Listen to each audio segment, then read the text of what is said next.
So hello friends, welcome back to my channel. So friends, आज हम बात करने वाले हैं बीएफए के बारे में। ठीक है, कि बीएफए होता क्या है, ठीक है, और बीएफए में हम क्या करते हैं या क्या कर सकते हैं आगे, ये सारी चीज़ें आज आपको इस वीडियो में पता चलने वाली हैं। सो फ्रेंड्स, बीएफए यानी कि बीएफए का मतलब है कि बैचलर ऑफ फाइन आर्ट, इसका फुल नेम होता है। ठीक है, बैचलर ऑफ फाइन आर्ट।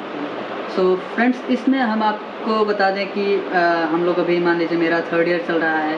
ठीक है, तो अभी हम लोगों ने जो भी चीज़ें की हैं वो सारी चीज़ें हम आपको थोड़ी सी एक झलक बता देते हैं कि हमने इसमें क्या किया अभी तक।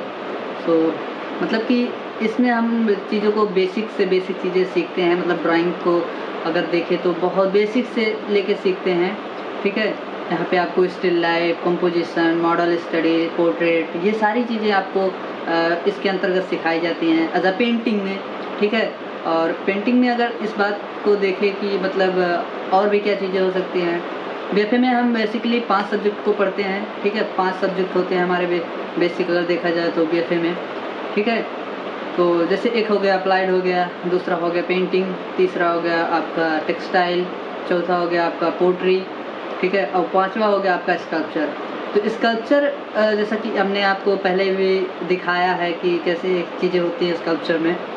ठीक है, तो स्कल्पचर्स होते हैं, स्कल्पचर्स में मूर्तियाँ वगैरह बनाई जाती हैं। पोट्री में जो है कुछ पॉट्स वगैरह बनाए जाते हैं, पॉट्स होते हैं, उनको बनाया जाता है। और पेंटिंग में तो आप जानते होंगे। और अप्लाइड में जैसे होता क्या है, डिजिटली जो भी काम होता है अप्लाइड में, डिज़ाइनिंग वगैरह का, ठीक है ना, ग्राफिक डिज़ाइन वगैरह आप लोग जानते होंगे, या नहीं जानते तो धीरे धीरे आपको चीज़ें पता चल जाएंगी इस चैनल पे। ठीक है, तो उसमें लोगो वगैरह हुए, बैनर्स वगैरह हुए, ये सारी जो डिजिटल जो चीज़ें होती हैं वो सारी चीज़ें वहाँ पे सिखाई जाती हैं आपको अप्लाइड आर्ट में। ठीक है ना। और एक होता है टेक्सटाइल होता है, तो टेक्सटाइल में जैसे मतलब मान लीजिए कि कपड़ा वगैरह जो बुना जाता है, उसमें डिज़ाइन जो होता है, वो सारी चीज़ें टेक्सटाइल के अंतर्गत आती हैं। तो ये रहा कुछ बेसिक बीएफए के बारे में। और बीएफए हम बात करने वाले बीएफए पेंटिंग्स के बारे में। तो बीएफए पेंटिंग में हम आपको बताएं कि इसमें भी 4, 5, 6 ऐसे कुछ सब्जेक्ट होते हैं। इसमें से आपका कंपोजिशन हो गया। ठीक है, कंपोजिशन जैसा कि अगर आप लोग जानते होंगे तो ठीक है, नहीं जानते तो हम आपको बताएंगे। कंपोजिशन हो गया, पोर्ट्रेट हो गया, ठीक है, स्टिल लाइफ हो गया, मॉडल स्टडी हो गया, ठीक है ना, ड्राइंग हो गया। और आपका एक और होता है ये प्रिंट मेकिंग का वर्क भी पेंटिंग में ही आता है। ये मतलब माइनर सब्जेक्ट्स होते हैं थोड़े से, इनको भी करना होता है। म्यूरल्स होते हैं, ये सारे जो पेंटिंग्स के फॉर्म्स हैं पेंटिंग में, ये सारी चीज़ें आती हैं। सो फ्रेंड्स, मतलब अगर देखा जाए कि मतलब एक होता है लैंडस्केप भी होता है। इसमें लैंडस्केप के बारे में अगर आप नहीं जानते तो सारी चीज़ें मतलब अगर बात की जाए तो हम इस पर सारी जर्नी आपको दिखाएंगे, सारी जर्नी आपको यहाँ पे दी जाएंगी। तो पेंटिंग को अगर बात की जाए कि हम अगर इसमें एंट्रेंस की अगर बात करें हम, तो किसी बच्चे ने कमेंट करके बताया था कि सर या भाई पेंटिंग का जो मतलब इसका सिलेबस होता है, एंट्रेंस का जो सिलेबस होता है वो मतलब थोड़ा सा बता दीजिए, कंपोजिशन में क्या होता है, क्या चीज़ें होती हैं। तो आज का ये वीडियो उसी के ऊपर है, क्योंकि ये पूरा एक प्लेलिस्ट बनने वाली है, आपको मिल जाएगी इस चैनल पे। मतलब अगर आप प्रिपरेशन करना चाह रहे हैं तो प्रिपरेशन में आपको पूरी जर्नी आपको मिल जाएगी इस चैनल पे। ठीक है, तो प्रिपरेशन में कुछ होता नहीं है वैसे अगर देखा जाए तो, बस डेली लाइफ यूज में जो भी चीज़ें आती हैं, आप डेली लाइफ में जो भी चीज़ें देखते हैं वही सारी चीज़ें कंपोज करके बनानी होती है। और कुछ बाकी वैसा खास नहीं है। तो पहले तो इसमें स्टिल लाइफ भी होता था इसके एंट्रेंस में, बीएफए के एंट्रेंस में। हालांकि हम लोग बीएचयू की अभी बात कर रहे हैं, हालांकि और अलग यूनिवर्सिटी जो भी हैं उसमें स्टिल लाइफ भी पूछता है, आपका कंपोजिशन भी पूछेगा, और आपका मॉडल स्टडी भी पूछेगा। ठीक है ना, बहुत सारे यूनिवर्सिटी हैं जैसे जे वगैरह हुआ तो उसमें मॉडल स्टडी भी होता है।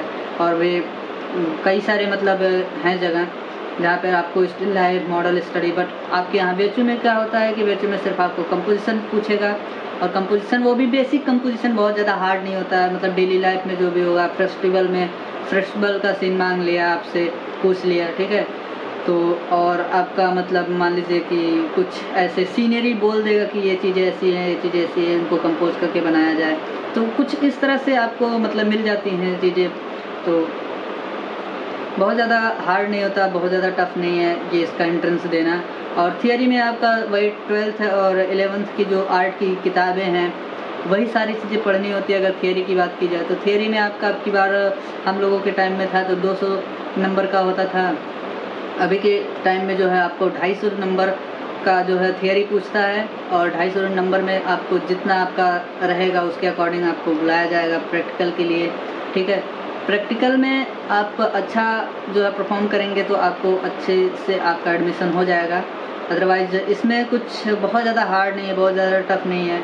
हम लोगों के टाइम में बहुत ही ज़्यादा ईजी होता था, और उससे भी ज़्यादा ईजी हम अभी जो करंटली चल रहा है इसमें है, क्योंकि इसमें 10th और 12th की जो चीज़ें होती थी वो ही पढ़नी है आपको आर्ट से रिलेटेड, और बाकी कुछ भी नहीं। जो अगर आपको थियरी क्लियर करना है तो थियरी में आपको 11th और 12th की जो किताब है आर्ट की, आप उससे जो है तैयारी अपना कर सकते हैं। और बेसिक उसमें कुछ पेंटिंग्स हैं, कुछ राजाओं के ऐसे कुछ नाम हैं, तो बहुत ज़्यादा हार्ड भी नहीं है थियरी भी।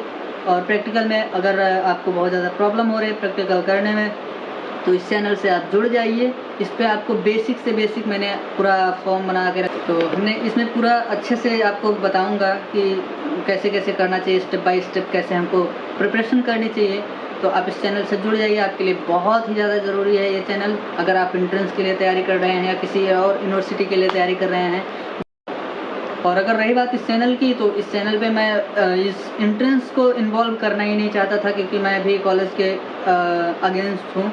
ठीक है, और हालांकि मैं कॉलेज में हूँ तो इस वजह से मैं सजेस्ट नहीं करता किसी को, बट इसकी एक अलग ही बातें हैं। मैं कभी आपको अच्छे से बताऊंगा कि एक कॉलेज और फ्रीलांसर में क्या अंतर होता है, अगर फ्रीलांस आप आर्ट कर रहे हैं उसमें क्या अंतर होता है, और कॉलेज में जाने के बाद क्या अंतर होता है, और कॉलेज करने के बाद आप आगे आप क्या कर सकते हैं, और फ्रीलांस करने के बाद आप आगे क्या कर सकते हैं, इसके बारे में हम अच्छे से आपसे कभी आप इस वीडियो को अपने दोस्तों को भी शेयर कर दीजिएगा, ताकि उन्हें भी ये सारी चीज़ें समझ में आ सके और वो अपनी तैयारी अच्छे से कर सकेंगे। ठीक है ना।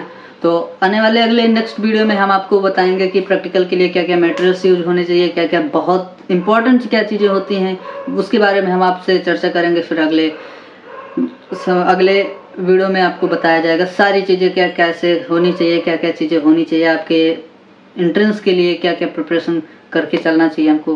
तो आगे धीरे धीरे करके हम आपको सारी चीज़ें बताते जाएंगे। सो आप इस चैनल से जुड़ जाइए, बहुत ही ज़्यादा हेल्पफुल होने वाली है आपके लिए, क्योंकि आप कहीं पे भी कोचिंग जा रहे हैं तो वहाँ पे आपको बहुत ज़्यादा पैसा देना होता है, बहुत ज़्यादा आपका फीस वहाँ पे मिलेगा आपको देने को।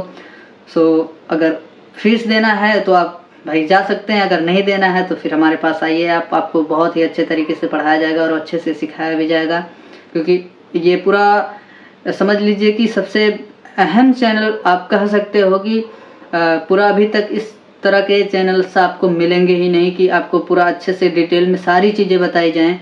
सो आपको बस मैं बाद में इसके बारे में बात करूंगा, क्योंकि अगर सारी चीज़ें अभी बता दूंगा तो आपको ऐसा लगेगा या फिर कोई और देखेगा तो मतलब थोड़ा सा विवाद का एक वो हो जाएगा। सो कोई बात नहीं, हम धीरे धीरे आपको सिखाते जाएंगे और बताते जाएंगे। अगर आपको कोई भी कन्फ्यूजन हो रही है या कोई भी प्रॉब्लम हो रही है तो दिए गए नंबर पे आप ज़रूर एक बार मैसेज कीजिएगा और अपनी प्रॉब्लम्स को ज़रूर बताइएगा। ठीक है ना। तो चलिए मिलते हैं नेक्स्ट वीडियो में और नए टॉपिक्स के साथ और नए चीज़ों के साथ। तो चलिए मिलते हैं अगले वीडियो में, तब तक के लिए बाय बाय।